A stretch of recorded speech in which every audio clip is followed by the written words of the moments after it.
Thank you. Thank you very much. Well, good morning. See? So was thinking about it. I mean, you know, the question with an early morning breakfast is how do you get people excited about doing that? And so the second line band, we thought, you know, this might be a good opportunity to make people a little more excited. We thought about today being Fat Tuesday, talking to Matt Voyer, hurricanes on every table. We thought it might get a little awkward at that point. We were like, what, do beads work? And then everybody was a little worried about what Patrick Mulvaney might do to earn his beads. We were like, let's stop that. So we just decided, you know what, we'll bring some energy and stuff in the room. But it is really exciting to see everybody here. And when we look around, we've got over 900 people here with us today. And I think that in itself is a testament to the power of downtown. And we thank you for supporting not only this organization, but the work that we are doing to create a strong urban center. For those of you that may not know, and I'll be a little bit surprised, as you heard, Michael Ault with the Downtown Partnership. I have been in this job for a long time and have really felt not only the energy in this room, but I do want to take just a moment to look around this room. You guys have stood with us. You have been part of this. There have been some challenges, I know, but we have stayed focused on this mission of creating a special urban place. Everybody in this room is a testament to the power of downtown and what we can accomplish. For over 25 years, the Downtown Partnership has had the singular objective to build a vibrant urban center in California's state capital. And believe it or not, I've been here for almost that entire ride. You notice the computer there? Yeah, there was a floppy drive, which I found boxes of at my house that my kids still wonder what they're about. You know, as you heard from some of the speakers over the last 3 years, we cannot simply ignore the challenges that urban centers have faced. And at the end of 2020, the partnership made an executive decision to focus on a tiered recovery for that effort. 2021 was spent responding to the needs of our central city. 2022 was about addressing and building upon our foundation, and this year we will position ourselves for the next chapter of what downtown Sacramento will become. I'm excited to speak with you not only on the groundwork that we have laid, but on what this means to downtown in the years to come and the success that must drive all of us forward. We cannot have a discussion on the state of downtown without first realizing and reflecting on the reality of what is taking place when we look outside of our windows, our doorsteps, and walk through our district. The appearance of downtown and the experiences of our guests, employees, and residents are critical to the success of the urban center. While we have big ideas for recovery, we first needed to address the immediate environment and social impacts that play out on our streets daily through intentional public realm management. Over the past year and a half, we have more than doubled. See, we're still working on it. Over the past year and a half, we have more than doubled our clean and safe teams thanks to the support of our city manager. The chief beat me to it, but Howard Chan, City Manager of the Year, I mean, come on, who deserves it more than Howard? Our mayor, Darrell Steinberg, our city council members, and our county supervisor, Phil Cerna. This has allowed us to respond to downtown's most critical needs and to help deliver an enhanced environment to our community. As our public space teams are responsible to environmental needs, our policy department is at the forefront of advocating for additional tools and resources to build value downtown.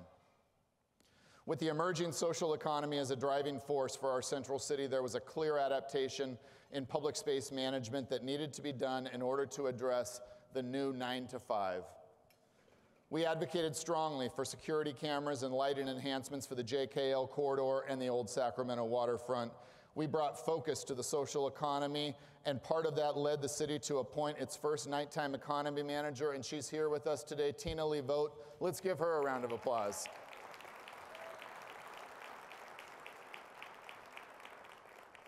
In an effort to address the systemic challenges we see in our streets, the partnership continues to work closely with our public partners. We've advocated strongly for increased conditions to give us better access within the county main jail on behalf of those experiencing homelessness within our urban core. I want to take this opportunity to thank our public safety partners, our police chief, Kathy Lester, our downtown captain, Ethan Hansen, our lieutenant, Jennifer Lagon. Welcome our new district attorney, Tin Ho, Sheriff Jim Cooper, and our community prosecutor, Kevin Higgins. We could not be here without your work.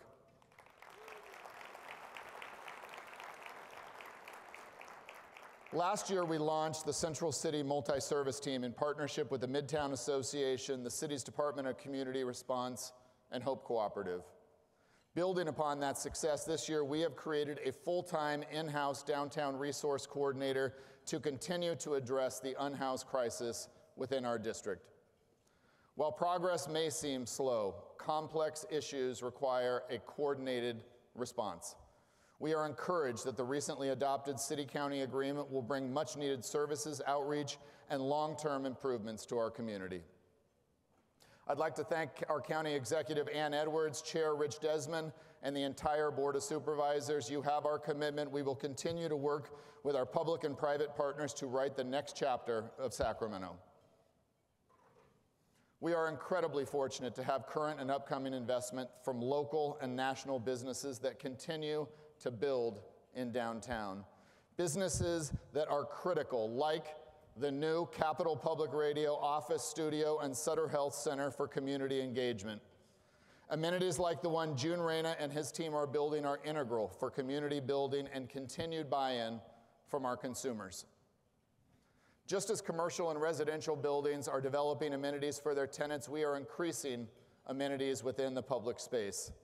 Last year, we welcomed back events. You heard a little bit about them earlier from our partners at Dignity, but Dine Downtown, concerts in the park, and next month's St. Patrick's Day Parade.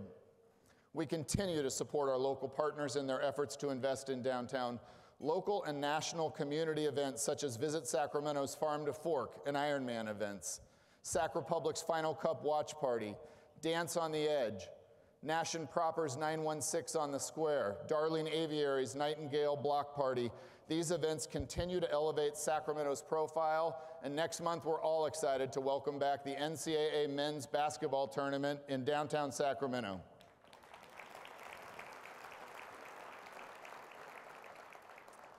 While events are necessary for increased activity downtown, the importance of placemaking as a tool cannot be overstated.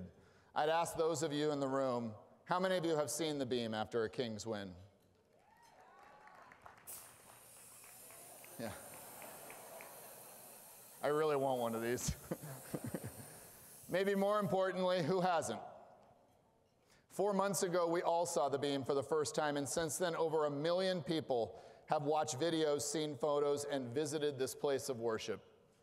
In just 4 months, Light the Beam means something to everyone in this room. John Reinhardt, I want to acknowledge you, your leadership, your team for this incredible investment downtown.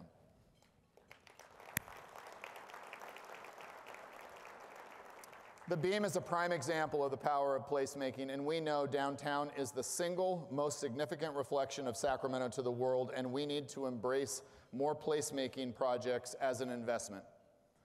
Well, I think that's just because. While we continue to implement beautification projects throughout the district, a larger and very meaningful project arose for us last year. The Old Sacramento Waterfront iconic sign. Everything that we have accomplished today is due in part to our stakeholders, our business owners, our building owners, and our community. We lost a champion last year, and I would be remiss not to mention my appreciation for Lloyd Harvigo. He was not just a colleague, he was a leader, he was a former chair of our organization, and he was also my friend.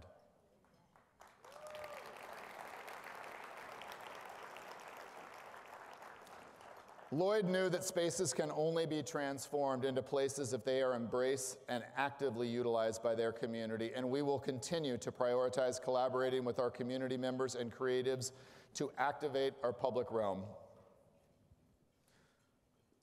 We will continue to work on activating and enhancing spaces that will change the way people not only see downtown, but use our city. A great example is increased lighting and special event amenities within Cesar Chavez Plaza, and I want to thank our city partners, including our council member Katie Valenzuela and SMUD through their Shine Grant for being integral in advancing that vision.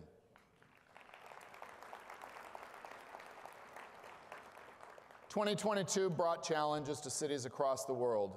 In speaking with our colleagues at other downtown organizations, it's clear downtowns are evolving and changing, and with it, so must we. We must diversify our portfolio to improve relationship between housing and employment. We appreciate the leadership and financial support of Assemblymember Kevin McCarty as we build pathways to adaptive reuse, and we must continue to push for state resources within the Central City. As we saw in the second half of 2022, downtown outperformed all other regional submarkets, giving reason and genuine reason for measured confidence and genuine investment in high-quality residential.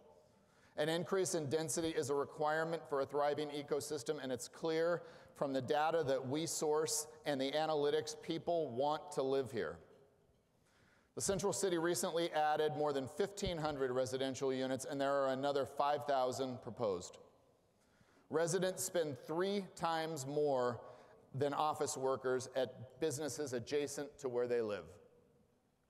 Projects such as Sacramento Commons, Envoy, the AJ are transforming downtown into the live, work, and play urban neighborhood we have aspired it to be, and developments like Southern Lands Lot X and the proposed telegrapher in the rail yards will push density to even higher levels.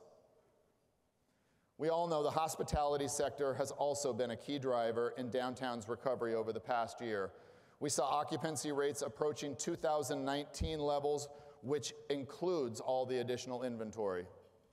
Downtown welcomed more than 16 million guests in 2022, and that represents a 30% increase year over year.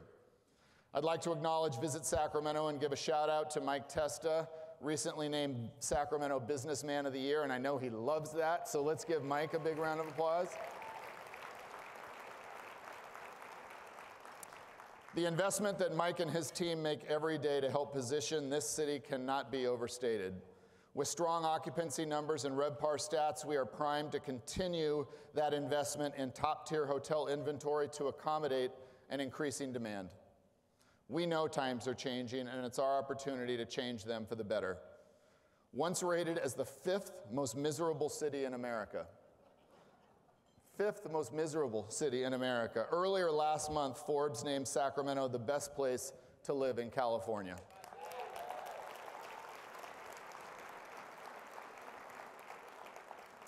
We have laid the foundation and are positioning downtown in 2023 for its next cycle of development. Downtown has long been a destination of obligation. The world has changed, and with it, so must we. We can no longer rely on being a government town or just viewed as a central business district. We must instead become a destination of choice.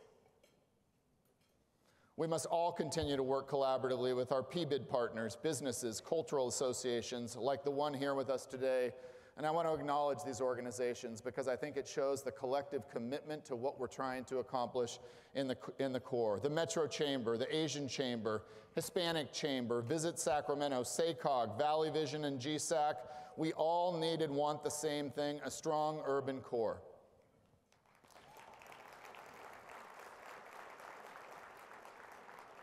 This is our 26th State of the Downtown address. Hard to believe. I was talking to a couple people earlier today. The first State of Downtown was in where the Sheraton is, and we may have had 30 people, and that may be because we pulled people off the streets. But there was, it has come a long way. Every year I come up here with a different message, a different milestone, and a different hope to leave you with. The fact that we are all still here in this room shows me that we can and will make Sacramento a destination of choice. 10 years ago, Sacramento made a choice to invest in our future by building the world-class Golden One Center. We needed to change downtown's perception, and together we took a huge risk, and the rewards have been tenfold, but it absolutely cannot stop there. As the story goes, the Golden One Center started with a lemonade stand and a grassroots efforts to fight for what unites our community. The symbol of a lemon tree has evolved into a beam that can be seen from miles away and a chant heard in arenas around the country. Investing in downtown is the only place-based way to invest in all citizens at once. I want to repeat that. Investing in downtown is the only place-based way to invest in all citizens at once. A healthy downtown pays dividends to all districts and drives prosperity. A thriving downtown is a reflection of Sacramento to the world, one which increases and encourages continuous investment in our region, greater employment and housing opportunities, new cultural amenities, and an even stronger sense of pride for our residents. And with that, I want to leave you with this one thought. What is our next beam?